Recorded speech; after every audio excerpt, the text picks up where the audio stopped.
अस्सलामुअलैकुम। प्रोग्राम आखिर क्यों के साथ मैं हूँ फातिमा अख्तर। यहाँ जो आप रास्ता देख रहे हैं, यहीं से आप कराची के अंदर आते हैं। जी हाँ, हम इस वक्त मौजूद हैं सोराबकोट, जहाँ से अंदरून सिंध से और पूरे पाकिस्तान से लोग आते हैं।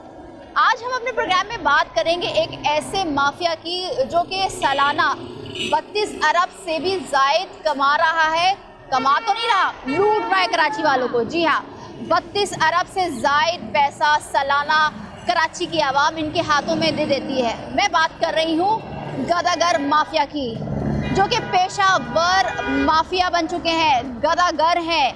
और जहाँ आप जाएं, चाहे वो मस्जिद के बाहर हो, किसी दुकान के बाहर हो, मोहल्ले में, गली में या किसी मार्केट में, किसी भी शारा पर, कहीं पर भी, ग्रीन बेल्ट, फुटपाथ, कहीं पर भी आप जाएं, ये माफिया आपको नज़र आता है और आपसे बोलता है कि खुदारा अल्लाह के नाम पर कुछ पैसे दे दो। अगर आप उसको 10 रुपये या 5 रुपये देते हैं तो वो कहता है कि आप कंगले हैं। जी हाँ, ये वर्ड यूज़ किया जाता है, इस तरह के अलकाबात आपको कहा जाता है। और आज हमारी मजबूरी है कि हम ये बात आप तक कह रहे हैं और ये बात हम कह रहे हैं। अगर आपने पैसे नहीं दिए तो कहा जाता है कि तुम्हारे घर में मौत हो जाए, तुम्हारी जॉब चली जाए, तुम्हारा पाँव तोड़ दिया जाए, अल्लाह ताला तुम्हारे साथ ऐसा कर देगा। तो क्या कराची वाले इन सब माफिया के आगे बेबस हैं?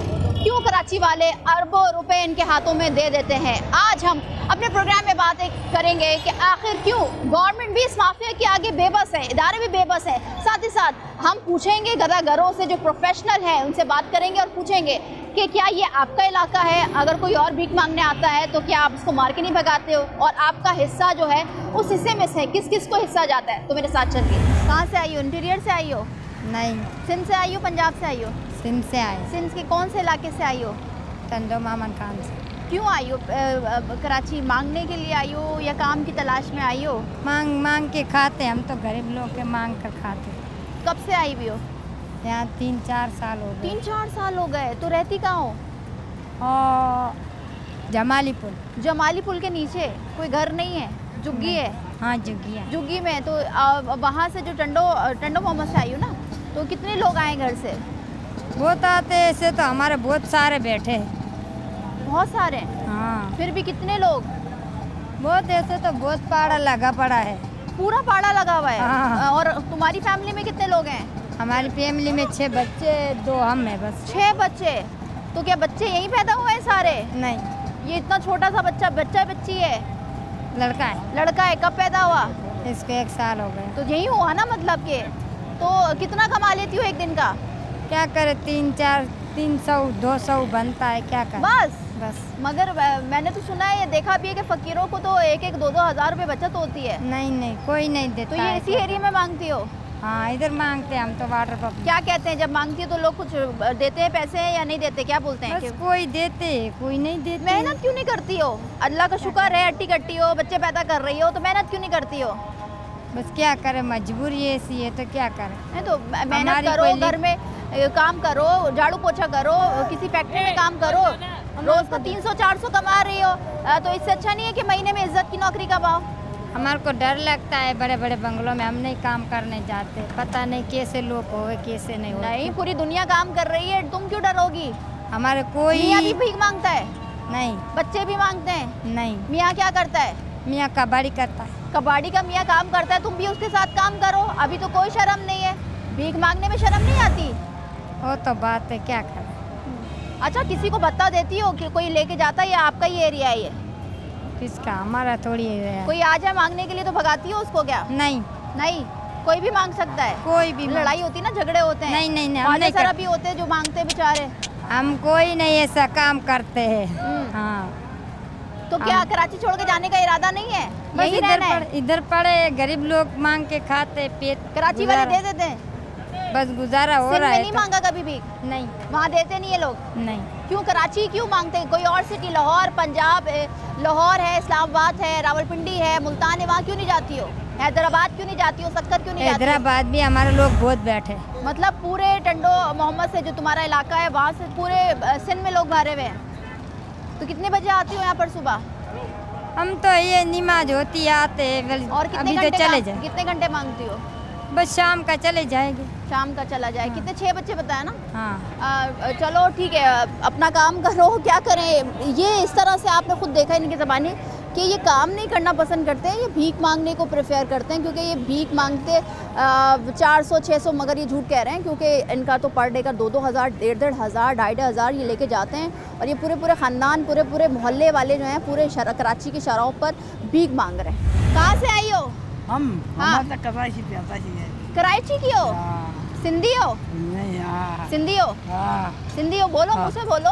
हम तो कराची भी आए हैं। कब आई? मांगते खाते भी नहीं, कब आई कराची? हाँ। कराची कब आई? अली शुक्र कह मैं तो कह हाँ बोलती नहीं थी। कब आई कराची? बेरी है, बेरी बहरी हो? हाँ। तो मेरी आवाज समझ कैसे आ रही है जब बहरी हो तो? अरे नहीं भाई, उसका बोला नहीं नहीं, तुम बोलो ना अम्मा जी कुछ। हम तो नहीं बोलती भाई, हमारा तो अच्छा, नहीं कितना समझ- कमा लेती हो एक दिन में? हाँ, इधर से कराची मालती खाती है भाई। अच्छा, मांग के कहाँ रहती, कहाँ हो? हम हाँ। कराची में रहते हैं, इधर से पास है। ये थोड़ा दूर रहते हो तो रोड पे रहते हो, हाँ। झुग्गियों में रहते हाँ, हो? झुग्गियों में, कितना झुग्गी। कमाती हो एक दिन का? नहीं भाई, जितना है तुम्हारे तो 200-300 200-300 बस? इतना कम हाँ। क्यों? गुजारा हो जाता है? बस। घर में कौन कौन है? अब हमने हमारा लड़का एक, वो भी मांगता है? हाँ, तू काम क्यों नहीं करता? लड़का है, हट्टा कट्टा ये है, बेचारा माँ जी है। क्यों नहीं करता वो काम? ये काम नहीं है रात का। मांगते हैं। कहाँ से आए हो, किसी से? अभी इधर कराची जा पैदाशी हूँ। कराची की पैदाइशी हो? लग तो हाँ। नहीं रही हो अम्मा जी, कहाँ से तुम कराची ये के हो? कराची के पूछा करते हैं अच्छा, सारे बोल। लोग कह रहे। ये कौन, इसके बच्चे हैं? ये इसके- कौन है, बहू है? हाँ। बहू को भी मांगने में लगा ना, दिया? हमारी नहीं है, दूसरी है। दूसरी की है, हाँ। जानने वाली है, हाँ। यही मांगती है। हाँ। कितने लोग यहाँ पर होते हैं, कोई मारता तो नहीं अल्लाह है? भाई, तुम बोलने मने तो आवाज तो नहीं थी। आवाज नहीं आती। जानती हो अम्मा जी को? हाँ। ये कहाँ से आई हो कौन? आप? टंडो मोहम्मद खान से टंडो आए। मोहम्मद खान से आए हो? कब आए हो? बहुत दिन हो गए उसको। कितने साल हो गए? बहुत साल हो गए। कितने साल फिर भी? बहुत 3, साल। 4, 5 साल? कितने साल? 10-12 साल हो 10, जाए। 12 साल से आए हुए हो? हाँ। तब से मांग रहे हो? हाँ। ये बच्चे भी तुम्हारे हैं? सारे बच्चे तुम्हारे हैं? कितने बच्चे हैं? 5 बच्चे, 5 बच्चे। बेटियां ही सिर्फ हैं, ये बेटे भी हैं? 4 बेटी है, 1 लड़का है। 4 बेटी 1 लड़का है। तो बच्चे भी यहाँ पैदा हुए हैं सारे? हाँ। तो क्यों आई हो भीख मांगने के लिए? हाँ। सिंध से टंडो मोहम्मद से आए तो किसी और शहर तो नहीं गए? वहाँ पे मजदूरी नहीं थी, इसलिए यहाँ पे मांग के खाने इतनी के लिए। हट्टी कट्टी हो, बच्चे पैदा कर रही हो तो काम कर लो ना, कोई फैक्ट्री में, किसी घर पर झाड़ू पोछा, किसी दुकान में काम मिल जाता है कराची में। हम पढ़े जब लिखे बिल नहीं देख है। सकते हैं तो काम भी देख सकते हैं कराची वाले। हम पढ़े लिखे नहीं है तो कौन देगा? तो डिग्री तो नहीं चाहिए, पढ़े लिखा होना तो नहीं चाहिए ना झाड़ू पोछे के लिए? झाड़ू पोछा तो आता होगा ना, घर में भी तो हाँ। करती होगी ना? हाँ। मियाँ भी भीख मांगता है? नहीं, मियाँ वो क्या पे करता है? मजदूरी करता है, घर की अकेला कैसे पूरी कर सकता है? तो बच्चे को भी मांगने पे लगा दिया? क्या तो करे? वापस जाने का इरादा नहीं कराची से? जाने का जाते हैं सिंध में, वापस आ जाते हैं। तो क्यों कराची, क्यों इस्लामाबाद, लाहौर, हैदराबाद, सक्कर, ये भी वो शहर भी तो सारा है? हमारा देखल नहीं है। कराची इतना दूर है, पहले तो वो शहर आते हैं फिर कराची नहीं, आता नहीं, है? वहाँ पे कभी हम गए भी नहीं मतलब है। कराची से मिल जाता है, वहाँ से नहीं मिलेगा, कराची वाले दे देते हैं, इसीलिए। हाँ। कितना कमाती हो? ये 200, 300, 400, 500 ले कितने जाते। घंटे काम करती हो? बस क्या कर, रात को 10-12 बजे जाते हैं। सुबह कब आती हो यहाँ पर? वो तो नमाज आज़ान 1 बजे की होती है, फिर आते हैं। अच्छा, दोपहर की नमाज के बाद आ जाती हो? हाँ। तो यहाँ पर कोई एरिया वगैरह बांटा हुआ है या कोई भी आके यहाँ मांग सकता है भीख? कोई भी मांग सकता है। क्योंकि अक्सर देखा है ना कि जब नया नया कोई भीख मांगने आता है तो मारते हो तुम लोग उसको, नहीं नहीं, ऐसा नहीं है? कोई एरिया वेरिया बांटा हुआ नहीं है? कोई भत्ता वत्ता किसी को देते हो? किसी को नहीं देते हो? सारा खुद कमा लेते हो? हाँ, खुद जो भी मांगे वो ले। अच्छा, हाँ। तो ये इरादा नहीं है जाने का, तो ऐसी भीख मांगते रहोगी? तो क्या करे? बच्चे सारे यहीं कराची में हुए ना, 10-12 साल से आए हो, तो इतनी इतनी हट्टी कट्टी हो तो काम क्यों नहीं कर लेती हो? कहाँ काम पे जाए? नहीं, काम सब मिल जाता है, इस कराची शहर में सब कुछ मिल जाएगा। कोई काम देता ही नहीं है, काम दे तो हम क्यों कोशिश की भीख थी? मांगे? कोशिश की थी? नहीं। नहीं। अब आप ये देखें कि ये एक पूरा माफिया है और इंटीरियर से ज़्यादातर हम ये देख रहे होते हैं कि सिंध के मुख्तलिफ गांव से, शहर से ये लोग आते हैं और कराची ही इनका पॉइंट होता है। वो इसलिए क्योंकि इनको पता है कराची वाले दे देते हैं, कराची वालों के पास पैसा बहुत है। मगर समझ से बालातर है ये बात, क्योंकि ये जो माफिया बन चुकी है कि सिर्फ कराची क्यों इनका रुख होता है और ये आते हैं सिर्फ भीख मांगने के लिए। वो इसलिए क्योंकि इनसे काम नहीं होता। और आपको देख रहे हैं कि ये 12 साल से कराची आई हुई है और 12 साल से इसने काम नहीं किया और अपने बच्चों को भी भीख मतलब नस्ल दर नस्ल ये सिलसिला चल रहा है। सवाल ये होता है कि गवर्नमेंट इनके ख़िलाफ़ क्रैकडाउन क्यों नहीं करती है। वो इसलिए क्योंकि ये पूरी माफिया है। ये अलग अलग इलाकों में कराची के मुख्तलिफ सड़कों पर इन्होंने अपनी जगह ली हुई है। अगर कोई और आता है तो आपने भी देखा होगा, ये आप विटनेस है कि ये मारते हैं पकड़कर उनको कि ये हमारी जगह, ये हमारा इलाका है। और ये कह रहे हैं 200-400, ये 200-400 रुपये नहीं कमाते, ये बहुत कमाते हैं। एक 1-1.5 हज़ार ये लेके जाते हैं घरों को, जब भी तो इनको काम नहीं करना। आगे भी चलते हैं, आगे भी देखते हैं। कहाँ से आई हो? कहाँ से आई हो बताओ? आदमगढ़ से आई। कहाँ से? आदमगढ़ से। आदमकोट से आई हो? हाँ। कब से आई हो? सुबह से। सुबह से आई हो। आदमकोट कहाँ पर है कराची में? आदमगढ़ ये जमाली पुल से आगे अरे नहीं। जमाली पुल से आगे वाला आदमकोट, ठीक है। उधर से आई हो। वैसे कहाँ से हो? हाँ वैसे कहाँ से हो? असली सांगड़ के तक सांगड़ के हो? हाँ। कब से आई हो सांगड़? ये बहुत टाइम हो गया हमारे को। बहुत टाइम हो गया है। हाँ। कितना टाइम वैसे फिर भी? अल्लाह पता नहीं कितना साल टाइम हो गए?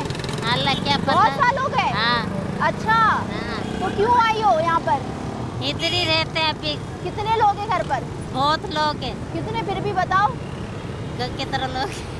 कितने लोग हैं घर पर? बहुत है। कितने लोग फिर भी थोड़ा सा बताओ ना। 10 है, 12 है, 15 नहीं। है, 25 है? नहीं नहीं यार 10-12 कितने? 10-15 से भी 10-15 से ज्यादा है। तो यहाँ पर क्या सिर्फ भीख मांगने आए हो या काम की तलाश में आए थे? नहीं भीख मांगने आई। क्यों भीख ही मांगने क्यों आए हो यहाँ क्या पर? करे मजबूरी है। तो काम नहीं हुआ। अल्लाह का शुक्र है सही सलामत हो। अल्लाह ताला ने अकल दी है, शऊर दिया है, तो फिर सब भीख ही कुछ क्यों दी। मांगना है? बस क्या करे हम मांगते। भीख मांगना है, काम नहीं करना है, नौकरी नहीं करनी। नहीं नौकरी नहीं है। क्यों? भीख मांगना आसान है? नौकरी नहीं मिलती है। सो चूड़ी का कारोबार करते हम लोग। कारोबार भी है हाँ। सांगड़ में? हाँ चूड़ी का? हाँ कितना मुनाफा कमाते हो? लाते 1000-1500 लेके आ जाते। तो फिर भीख क्यों मांग रहे हो जब कारोबार है चूड़ी का? तो अभी पैसे नहीं है कारोबार करे। अच्छा, पैसे भीख मांग रहे हो ताकि कारोबार में लगाओ। हाँ तो ये एरिया आपका है? नहीं नहीं कहीं भी चले जाते हो? हर किधर किसी भी जगह पर? हाँ तो कितना कमाते हो एक दिन में? ये 200-300 रुपया कमा लेते। बस? बस। इससे ज्यादा नहीं है? मैं तो आगे बात करते हुए आ रही हूँ, वो तो कह रहे हैं 1000-2000 तो कमाते हैं। नहीं वो किसी को मिलते किसी को नहीं मिलते। दिहाड़ी एक दिन की हाँ। 3 से 400 है। हाँ इससे ज्यादा कमाती हो? नहीं नहीं सीजन कब है? सीजन क्या? सीजन मतलब जब ज्यादा पैसे मिलते हैं। हाँ नहीं हमारे को नहीं मिलता। हमारे को 400-500 रुपये मिलते बस। अच्छा, ज़्यादा नहीं मिलते। कितने घर वैसे शादीशुदा हो? हाँ शादीशुदा हो? कितने बच्चे हैं? बच्चे नहीं है। बच्चे नहीं है। अच्छा, तो यहाँ पर क्या बोट में रहती हो? हाँ। झुग्गियों में? हाँ ठीक है। तुम्हारे कितने बच्चे हैं?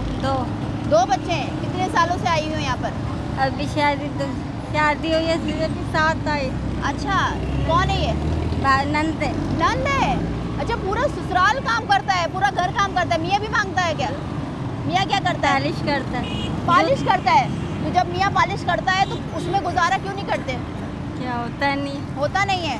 क्या करे, थोड़ा घर में बोले आता तो हम लाते। कितना कमाती हो एक दिन में? 300-400 रुपये लेके आ जाते। 400 रुपये। तो कई सालों पहले आई थी यहाँ पर? कितने साल हो गए? क्या पता साल तो कितनी हो गई। काम क्यों नहीं करना चाहते? काम में मेहनत है इसलिए, भीख मांगने में मेहनत नहीं है? हो गया काम। हाँ? हाँ? क्या कह रही हो? भीख मांगने में मेहनत नहीं है? नहीं है? अच्छा, सही है। तो आप ये खुद देख रहे हैं कि ये जो भीख मांगने वाले अफराद हैं वो कहते हैं कि मेहनत जो है ना वो भीख मांगने में नहीं है। मेहनत जब आप काम करते हो, रोज़ी रोटी कमाते हो, किसी इदारे में काम करते हो या घर पे किसी के झाड़ू पोछा करते हो या किसी भी इदारे में काम करते हो, छोटे से छोटा काम हो या डेली वेजेस पे काम हो, उसमें मेहनत बहुत है।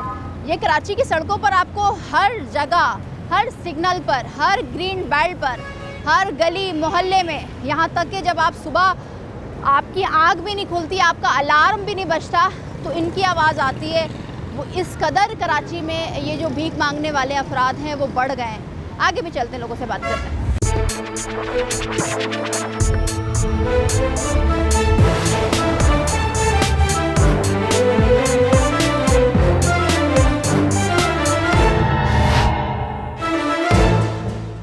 Welcome back. तो डिफरेंट एरियाज़ ऑफ कराची हमने विज़िट किया और वहाँ के जो सिग्नल्स पर, ग्रीन बेल्ट पर, गलियों में मौजूद जो भिखारी हैं, पेशा वराना भिखारी, उनसे बातचीत की। तो आपने खुद सुना कि वो कहते हैं कि हम कोई 10 साल से आया हुआ है, कोई 12 साल से, कोई 3 साल से, और पूरी फैमिलीज़, पूरी रिलेटिव्स अपने लेकर आए हुए हैं और यहाँ पर वो भीख मांगने को तरजीह दे रहे हैं। कराची भर में एक माफिया भी है जो कि भीख मांग रहा है। इस तमाम तर सूरत हाल पर बात करने के लिए मेरे साथ मौजूद हैं JDC के जनरल सेक्रेटरी सैयद ज़फ़र अब्बास साहब। अस्सलाम वालेकुम ज़फ़र साहब, बहुत शुक्रिया आपके वक्त का।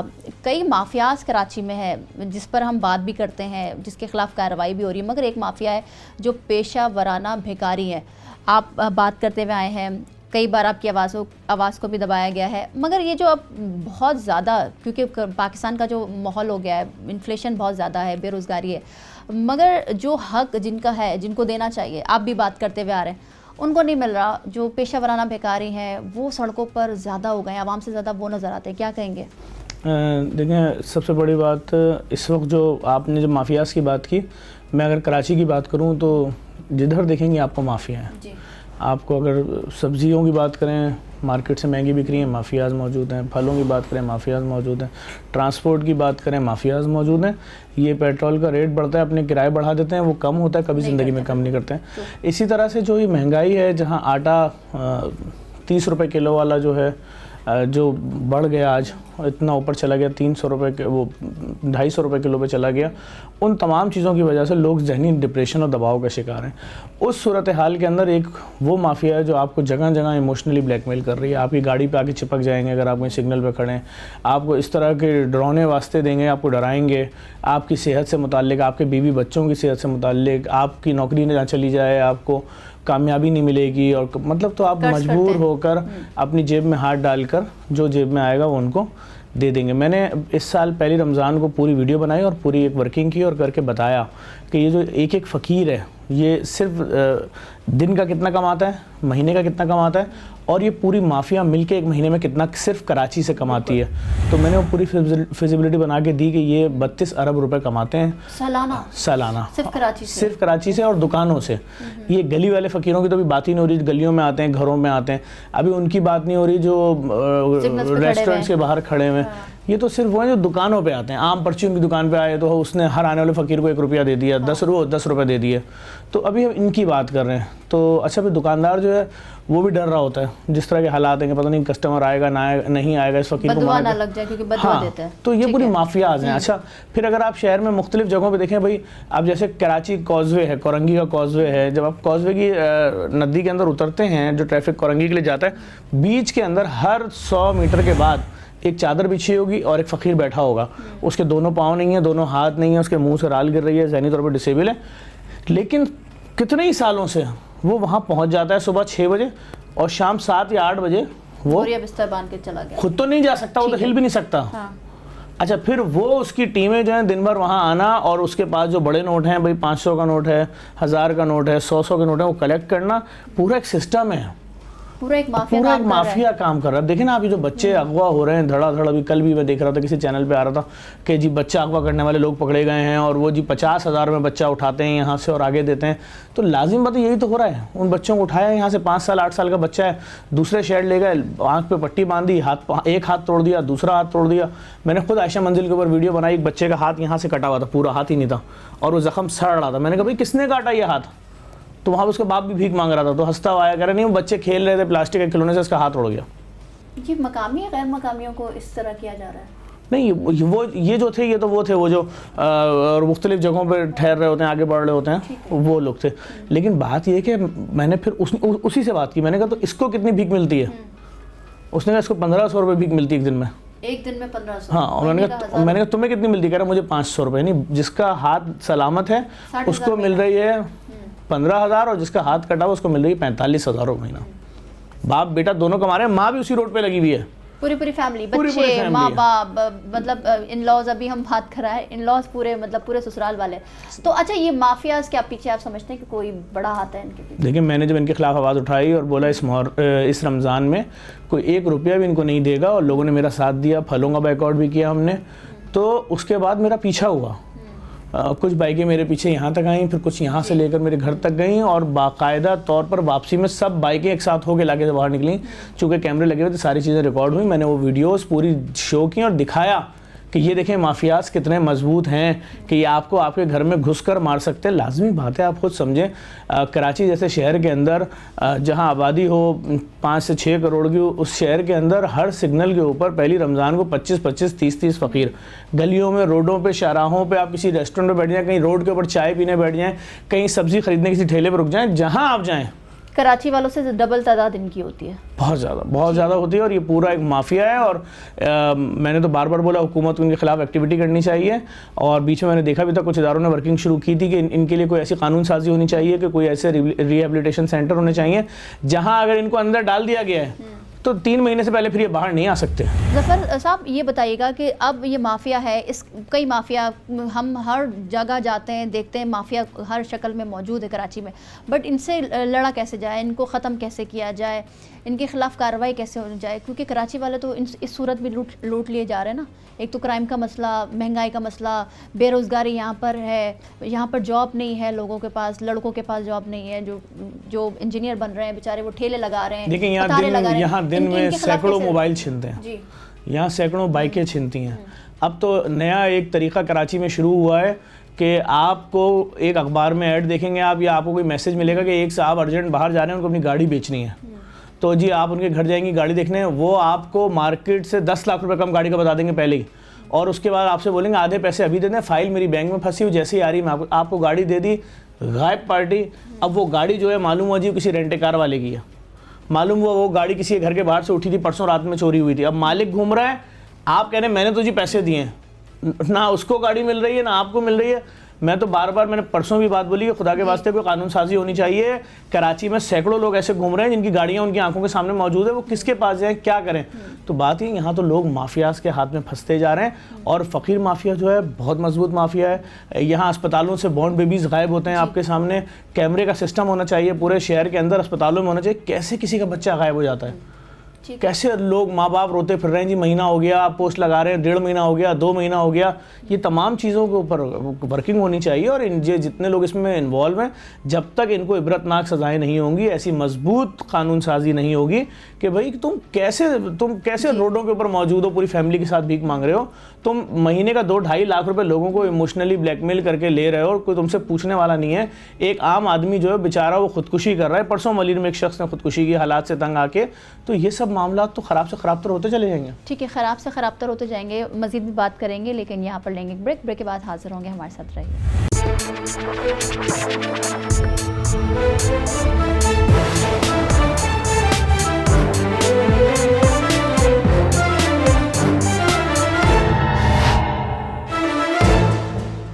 बैक बात हो रही है पेशावर भिखारी जो कि पूरे कराची में एक माफिया बन चुके हैं और आवाम को लूट रहे हैं। ज़फ़र अब्बास साहब हमारे साथ मौजूद है। ज़फ़र साहब, इनके खिलाफ कार्रवाई होनी चाहिए, कानून साजी होनी चाहिए, मगर इस माफिया का एक नुकसान भी है कि शहर भर में जितने भी ग्रीन बेल्ट्स हैं, ट्रैफिक के जो कवानीन जहाँ पर बने हुए सिग्नल्स हैं वहाँ पर खड़े होते हैं, फिर ये कचरा भी फैलाते हैं, गंदगी भी फैलाते हैं, इनसे जर्म्स भी लग रहे थे, क्योंकि जाहिर सी बात है इनके हुलियों से लगता ही नहीं कि ये कभी शायद हफ्ते में 2 हफ्ते में नहाए भी होते हैं। ये सारी चीज़ें हैं, बट ये क्या शहर की खूबसूरती भी ख़राब करने में इनका बड़ा हाथ है? नहीं, कितनी कैसी दुनिया के किसी भी मुल्क में जाइए आप एयरपोर्ट से बाहर निकलते हैं तो वहाँ उन्होंने दुनिया जहान के शो पीस लगाए हुए हैं। किसी ने 2nd वर्ल्ड वॉर की चीज़ें लगाई हुई हैं, किसी ने कुछ लगाया हुआ है, किसी ने ग्रीनरी बनाई हुई है, किसी ने फूलों के बागात रास्तों में बनाए हुए हैं, क्या कुछ नहीं है। और उन ममालिक में जो आज से 25, 30, 40 साल पहले तक रेगिस्तान थे, आप तो वो मुल्क थे जहाँ पर चाइना के इंजीनियर देखने आते थे कि ये हबीब बैंक प्लाजा क्या बिल्डिंग बनाई है इन्होंने, 28 मंजिला, यहाँ की रोडें, यहाँ की रोशनियाँ, यहाँ का समंदर, यहाँ का सब कुछ देखने आते थे ना। तो बात ये, यहाँ वैसे ही शहर इतना बदहाल हो चुका है, सड़कें टूटी हुई, नालियाँ, खुले हुए गटर, बच्चे गिर रहे हैं तो उनकी लाशें नहीं मिल रही। उसके अंदर आपको जहाँ आपकी गाड़ी रुक रही है वहाँ 25 अलग अलग मॉडल के फ़कीर नज़र आएंगे। वो हर 2-10 मिनट बाद सारे फ़कीर आपस में लड़ रहे होंगे कि तू मेरे एरिया में कैसे आया, पीछे से उनकी टीम आएगी, उस फ़कीर को मारेगी, उनकी टीम आएगी उस फ़कीर को मारेगी। किसी के गोद में बच्चा होगा जिसके सर के ऊपर पट्टी बंधी होगी बहुत बड़ी, मालूम हो जी उन्होंने तो वो फला जाली दवाई लगा के पट्टी बांधी ताकि देखने वाला डर जाए। किसी ने अपने गोद में एक बच्चा लिया होगा, उसके मुंह के ऊपर पूरी जलने वाली दवाई लगाई हुई होगी कि किसी तरीके से सामने वाले का दिल दहल जाए, वो घबरा जाए और हमें पैसा दे दे डर के। अच्छा, तो ये क्या माइंडसेट चेंज होने की जरूरत है आवाम का भी? देखिए, आवाम आवाम- सोचती है कि अगर हम ये हमें बदवा दे देंगे तो कहीं ऐसा ना हो कि हमारे साथ वो वाकया पेश आ जाए या कोई एक्सीडेंट हो जाए या जॉब चले जाए या घर में मैं कोई कहता ऐसा हूँ वाकया हो मैं जाए। कहता हूँ कि आवाम तो परेशान है इस वक्त। जो महंगाई ने हालत की, आवाम जहनी दबाव का शिकार है। किसी की माँ वेंटिलेटर पे, कोई किसी के बच्चे की घर में भूखे हैं, उनके यहाँ दूध के पैसे नहीं है। पहली तारीख को लोगों की तनख्वाह ख़त्म हो जाती है। कल तक हमारे कान सुनते थे कि 25 तारीख को तनख्वाह ख़त्म हो जाती है। पहली तारीख को जो पेट्रोल 300 रुपये पे आ गया है, आटा आपके सामने 1900 रुपये का 10 किलो मिल रहा है, कुकिंग ऑयल जो 150 रुपये का था आज 600 से 1500 रुपये लीटर पर मिलता है। तो लोगों के पहली तारीख को मुसीबत हो जाती है, तो तनख्वाह लेके घर आते हैं तो पहली की शाम, बस उसके बाद क़यामत 29 दिन। उस मुसीबत में उनको ये सब सोचने की ज़रूरत कहाँ बची है अब कि क्या जो बेचारे हो रहा है वो कहते हैं शायद हमारी को मुश्किल आसान हो जाए, शायद परेशानी हल हो जाए, शायद इसकी मदद करने से मेरे बच्चे आज रात में खाना खा लेंगे। तो लोग तो बहुत डिप्रेशन वो तो देंगे। अच्छा, इस तमाम सूरत में हुकूमत का क्या किरदार, इदारों का क्या किरदार समझते हैं होना चाहिए? पीर मोहम्मद शाह एसपी थे। उन्होंने आज से 5-7 साल पहले गदागरों के ख़िलाफ़ मुहिम शुरू की थी, गदागरों से पाक कराची। हमने उसमें उनके साथ मिलके काम किया था, शहर में बैनर भी लगाए थे। और अभी भी मैं एक इदारे से राब्ते में हूँ पाकिस्तान के, और वो लोग इसके ऊपर भरपूर वर्किंग करना चाह रहे हैं। बस इंतज़ार इस चीज़ का हो रहा है कोई मजबूत कानून साजी हो। हम अगर रोडों से इन फ़कीरों को उठा के किसी रिहेबिलिटेशन सेंटर में मुंतकिल करें तो कल को इनके माफिया हम पे पर्चा ना करा दें, कोई अगवा का पर्चा ना करा दे, कोई हमारे ऊपर एक नया केस ना बना दे झूठा। यही औरत जिसको हम बोले भी जी रिहेबिलिटेशन सेंटर आ जाएं, आपको खाना भी देंगे, आपको कपड़े भी देंगे, आपको महीने के पैसे भी देंगे, आपको हुनर भी सिखाएंगे, वही औरत हमारे खिलाफ पर्चा ना कटवा रही हो जी उन्होंने मेरे 2 बच्चे छीन के बेच दिए, हम कहाँ साबित करते फिरेंगे बच्चे थे कि नहीं थे। तो बात यह कि कानून साजी की ज़रूरत है। आप इन लोगों को उठाइए रोडों से, आप अभी सेंटर में बंद कीजिए, इनके पीछे ऐसे माफियाज आएंगे आपका दिल दहल जाएगा कि ये हो क्या रहा है। तो क्या जेडीसी और इस तरह के दीगर इदारे क्या इस पर काम करना चाहते हैं, किस तरह करना चाहते हैं? कोई आप लोगों की कोई बात हुई है इदारों से या निगरान सेटअप से? क्योंकि अभी तो नहीं, निगरानी मेरे कुछ एक इदारा है उससे बात हुई है, सिक्योरिटी फोर्सेस से रिलेटेड एक इदारा है, लेकिन बात वही वाली है, वो भी कोशिश कर रहे हैं, हम भी कोशिश कर रहे हैं, हुकूमत को मशवरा दिया है कि इसके लिए कोई कानून साजी की जाए। जब तक कानून साजी नहीं होगी, अब आप ये समझें कि एक 25,000 रुपये वाला सिग्नल पे खड़ा हुआ सिपाही जो है बेचारा, ट्रैफिक पुलिस वाला जो पहले ही धूप में खड़ा हुआ है, वो पूरे दिन गाड़ियां देखेगा या इन फ़कीरों का पीछा करेगा? उस पर इल्ज़ाम लगाना सही नहीं है। ठीक है कि जी शायद ये जिम्मेदार है, नहीं। वो बेचारा अगर अपनी ड्यूटी से 1 मिनट हट जाए और ट्रैफिक जैम हो जाए तो उस बेचारे की तो नौकरी खतरे में पड़ जाएगी। उसको क्या करना है कि इस सिग्नल पे 12 फ़कीर इधर आ रहे हैं, इस सिग्नल पे 12 फ़कीर अलग है, इस पे 12 अलग है, इस पे 12 अलग है, सबकी 5-5 घंटे की शिफ्टें हैं। वापसी में इनकी गाड़ियां खड़ी हैं साइडों में, उसमें बैठ के अपने घर चले जाते हैं। सही बात है। तो बात ये है कि इसमें ट्रैफिक पुलिस वाले का ताल्लुक है कानून साजी होनी चाहिए। कैसे रोड के ऊपर आ रहे हो भाई, मुल्क का इमेज तबाह हो रहा है। आप यहाँ खड़े होकर हम कायदे-आज़म के मज़ार आए, हम अमेरिका से आए, लंदन से आए, कनाडा से आए, देखना चाहते हैं, और हम वहाँ भी सिग्नल पे पहुंचे नुमाइश के, चारों तरफ से फ़कीरों ने घेर लिया। अगर आपने पैसा नहीं दिया तो आपकी गाड़ी पे लात भी मार रहे हैं, वो आपको लानत भी दे रहे हैं, वो थूक के भी जा रहे हैं आपके शीशे के ऊपर। क्यों भाई? तो बात यह है कि कानून साजी की ज़रूरत है। इदारे भी बेबस हैं इन माफिया के सामने। मैंने आपको बोला ना, कानून ही नहीं है, कैसे कोई छू सकता है भाई इनको? ये जाके कल को आपके खिलाफ कुछ भी कर दें, ये 25 फ़कीर मिलके आप पे तेज़ाब फेंक दें, कहाँ ढूंढेंगी? इनकी कोई आइडेंटिटी है? सही बात। अच्छा, ये कड़वा सच है, बट कहा जाता है और अक्सर देखा भी गया है कि अगर सोशल मीडिया पर वीडियो वायरल हो गई या न्यूज़ में, तो पुलिस वाले भी बता लेते हैं इनसे। तो क्या इदारों को भी मजबूत होना चाहिए, इदारों में भी सख्ती होनी चाहिए? देखें, जहाँ बात हो रही है 10 लाख फ़कीरों की, वहाँ मैं किसी एक आदमी की गलती लेके कोई बात करूँ, वो देखें अभी आप समझें माफियाज हैं। आप जाइए अपने चैनल का माइक लेकर और मना करिए 2 फ़कीरों की चौरंगी पे, वो आपको इतना मारेंगे कि जिसकी कोई इंतहा नहीं। बिल्कुल बिल्कुल सही बात। तो बात ये कि हम अभी किसी एक आदमी ने एक माफिया के किसी एक बंदे से कुछ ले लिया दे दिया, मैं उस पर पढ़ता ही नहीं। मैं तो कह रहा हूँ कानून साजी हो। कानून साजी। अच्छा जफ़र साहब, आपने ज़ाहिर सी बात है वर्किंग की है, स्टिल यू आर वर्किंग, तो आपके मुताबिक कराची में कितने ज़्यादा ये जो पेशावर जो भीख मांगने वाले फ़कीर हैं, गदागर हैं, होंगे इस वक्त कराची में? देखिए, गदागरों की बात अगर की जाएगी तो लफ्ज़ कराची हटा के पाकिस्तान की अगर आप बात करें तो आपके सामने अभी सऊदी अरब ने और इराक़ ने क्या बोला, बिल्कुल महीना भी पूरा नहीं हुआ कि जी हमारे मुल्क में मजहबी रसूमात के नाम पर जिन मुल्कों का नाम लिया उसमें सारे फहरिस्त हम थे। कि यहाँ से लोग आ रहे हैं और आ तो उम्रे के वीज़े पे रहे हैं, भीख मांग रहे हैं, ठीक है। आए तो इराक ज़ियारतों के वीज़े पे रहे हैं। तो ये क्या हो रहा है? अभी कल एक चाइनीज़ की वीडियो मैंने देखी है, पाकिस्तानी, उसने चाइना से वीडियो बनाई है कि मुझे यहाँ के हुक्काम ने बुलाया है और ये 2 लोग मेरे हवाले किए हैं जो यहाँ बिजनेस वीज़े पे आए हैं चाइना।